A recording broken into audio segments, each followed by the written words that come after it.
Selamat pagi, salam sejahtera, shalom, jemaat GKB Ebenezer Pulau Mas yang diberkati Tuhan.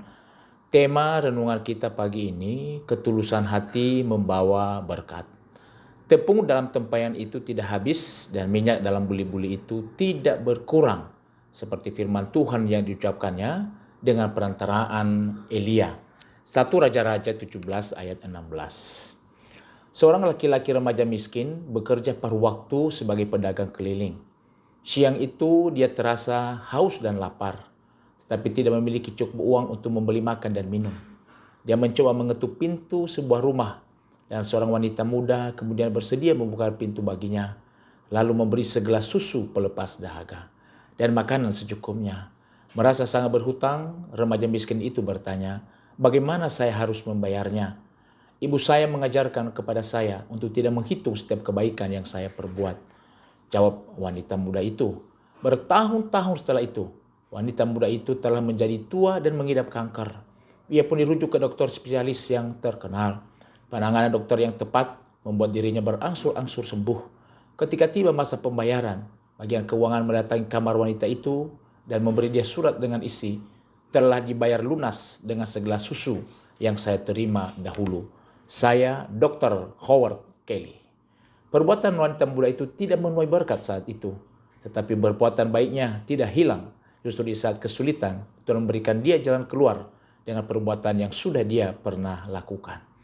Di tengah degradasi moral dan spiritual, bencana kekeringan serta kelaparan bangsa pilihannya, Allah memperlihatkan pelajaran berharga dari seorang janda miskin di Sarfat.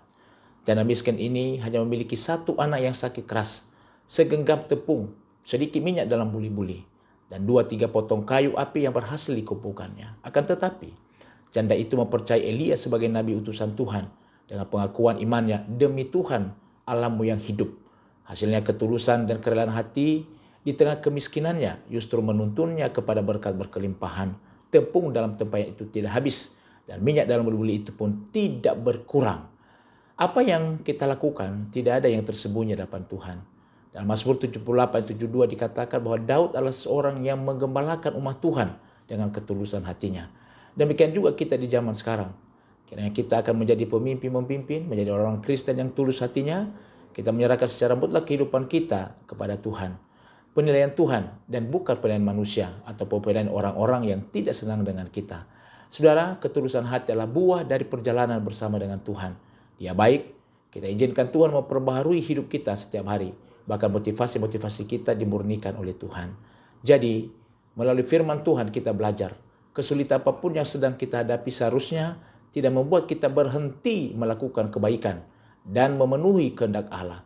Meladani Yesus Kristus, sumber kasih karunia itu, ketulusan hati merupakan bukti kita memiliki iman, pengharapan yang benar kepada Tuhan. Doa kita hari ini, ajarlah kami menunjukkan kasih dan kebaikan kepada sesama kami sekalipun saat kami mengalami kesulitan hidup. Setiap kebaikan yang kita tabur tidak akan pernah kembali sia-sia. Tuhan memberkati.